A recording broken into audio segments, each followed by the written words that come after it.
꽃이 피는 봄을 알리네. 부산시에서 2023 부산 사회조사 결과를 발표했습니다. 이번 조사는 작년 10월 11일부터 11월 1일까지 22일간 진행됐다 하는데요. 이번 조사를 통해서 어떤 걸 알 수 있는지 자세하게 알아보겠습니다. 예, 부산시 디지털 경제혁신실 빅데이터 통계과 이윤성 주무관 전화 연결돼 있습니다. 주무관님 안녕하십니까? 안녕하십니까? 예, 안녕하십니까? 예, 부산 사회조사 지자체 최초로 부산에서 시작이 됐다고. 어떤 조사입니까? 부산 사회조사는 예. 1996년부터 부산에서 최초로 실시를 했고, 예. 매년 많은 그 부산 시민들의 목소리를 통해서 부산의 삶의 질을 높이자는 취지로 조사하고 있습니다. 네. 네. 그러면은 이번에는 어떤 분들이 조사 대상이 된 겁니까? 부산에서 거주하고 있는 17,860가구 표본 가구에서 살고 있는 15세 이상 가구원을 대상으로 조사를 했더니 총 31,810명의 시민들이 응답해 주셨습니다. 예. 그럼 조사 방법은 어떻게 되는 거죠? 조사원이 직접 가구를 방문해서 아하. 면접조사와 조사표에 응답자가 스스로 기입하는 방식을 같이 병행하였습니다. 네. 그럼 우리가 이제 부산 사회 조사를 통해서 뭐 어떤 걸 알 수 있습니까? 부산 시민들이 생활 실태와 각 분야별 만족도 그리고 시민들이 부산의 어떤 부분을 원하는지 알 수 있는 유용한 조사입니다. 그럼 조사 항목이 어떻게 됩니까? 부산의 노동, 주거교통, 문화여가, 교육, 소득 소비와 관련하여 54개의 항목으로 구성되어 있습니다. 네. 그러면 이제 조사 내용을 하나씩 살펴보겠습니다. 이제 부산에서 20년 이상 거주한 시민은 얼마나 되고 또 부산에서 계속 살고 싶다고 응답한 시민은 얼마나 되는지요? 부산에서 20년 이상 거주한 시민은 10명 중 8.3명으로 나타났고요. 예. 부산에서 계속 살고 싶다고 응답한 시민은 10명 중 7.6명으로 나타났습니다. 네. 20년 이상 거주한 시민이 8.3명. 근데 네. 계속 살고 싶다는 분은 7.6명. 한 분 정도는 떠나고 싶네. 좀 가지고 싶은 마음. 그 현재 거주하는 지역의 주거 환경 중에 만족도가 가장 높은 부분 그리고 가장 낮은 부분도 조사가 됐다고요? 네, 만족도가 가장 높았던 부분은 상하수도 등 기반 시설이 59.6%로 나타났고요. 네. 반면에 이제 주차장 이용 부분에서는 40.5%로 만족도 부분에서는 가장 낮게 나타났습니다. 그러니까 저희가 생각해봐도 사실 뭐 상하수도 이런 거에 대해서는 큰 불편을 못 느끼는데 이 주차가 골목골목마다 참 전쟁입니다, 사실. 맞습니다. 그러면은 대중교통 이용 시설 중에서 만족도가 제일 높은 수단은 어떤 거였습니까? 대중교통 중에서는 지하철이 66.9%로 가장 높게 나타났습니다. 네.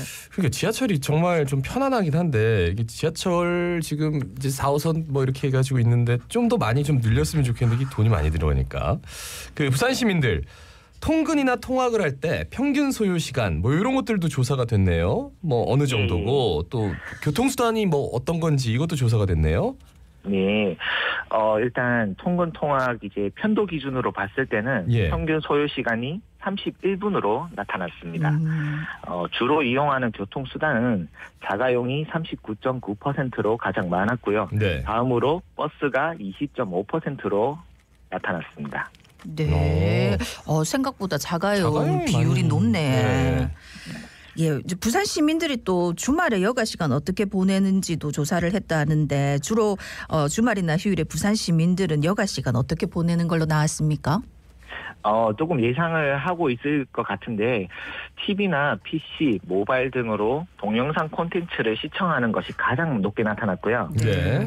주말에 이제 잠을 자거나 가볍게 산책하는 등의 휴식 활동이 가장 높게 나타났습니다. 주로 집 근처, 집 집 근처. 안이나 집 근처네. 네. 근데 평일에도 계속 동영상 시청하는데 주말에도 다들 동영상 시청하시고 저희가 그 관광지도 많이 소개해드렸는데 일단 답변은 다 그렇게 하셨네요, 그죠? 네, 그렇습니다. 대부분이 몇 퍼센트 정도가 그렇게 답변한 거죠 지금?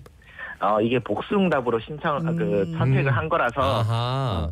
이제 동영상 콘텐츠도 뭐 체크를 하고 관광 활동도 체크를 했는데 이제 그게 가장 많이 나온 게 이제 동영상과 휴식 활동이었고 그러니까, 각각 60% 이상 그렇게 나타났습니다. 그러니까 사실 밖에 나가는 거는 좀 작정을 해야지 나가는 거기 때문에 대부분은 복수로 채택을 하면 집에서 뭐 그냥 TV 봅니다 이 얘기 많이 하셨을 것 같습니다. 그리고 또 예. 이번 조사에 보면 연령에 따라 주로 이용하는 시장도 다르게 나왔다 하는데 어떻게 나왔습니까? 일단 전체 연령대로 보면은 이제 대형마트가 이제 가장 많긴 한데 연령별로 나눠봤을 때는 20대는 아무래도 인터넷 쇼핑몰 가장 높게 나타났고 전체적으로도 이제 인터넷 쇼핑몰이 계속 증가하고 있는 추세입니다. 그리고 30대에서 50대까지는 대형마트, 60대 이상은 전통시장을 가장 많이 이용한다고 나타났습니다. 네. 그 부산 시민들이 가장 필요한 시책을 꼽은 게 있다고요? 뭐 어떤 것이었습니까? 이제 저희가 그 대상별로 하나씩 이렇게 좀 조사를 해봤는데 대상별로. 예. 예. 노인의 경우에는 나도 사회에 참여하고 싶다. 사회에 참여할 수 있는 기회를 늘려달라는 것이었고요. 네. 여성의 경우에는 이제 육아와 출산에 이제 병행이 돼서 경력 단절에 대한 지원이 필요하다.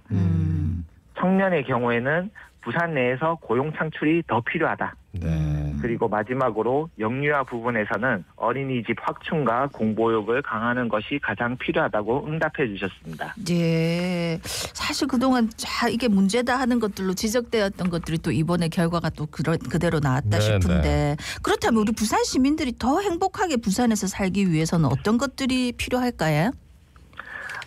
부산 시민들의 목소리에 귀를 기울이고 시민들이 원하는 정책에 대해서 더 적극적으로 반응을 해야 삶의 질이 향상되고 살기 좋은 도시, 행복한 도시 부산이 되지 않을까 생각합니다. 네. 그러게 말입니다.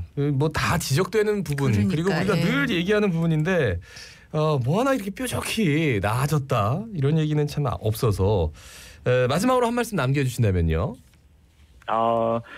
행복은 늘 가까이에 있습니다. 오늘은 왠지 청취자분들에게도 좋은 일이 많이 생기지 않을까 하고요.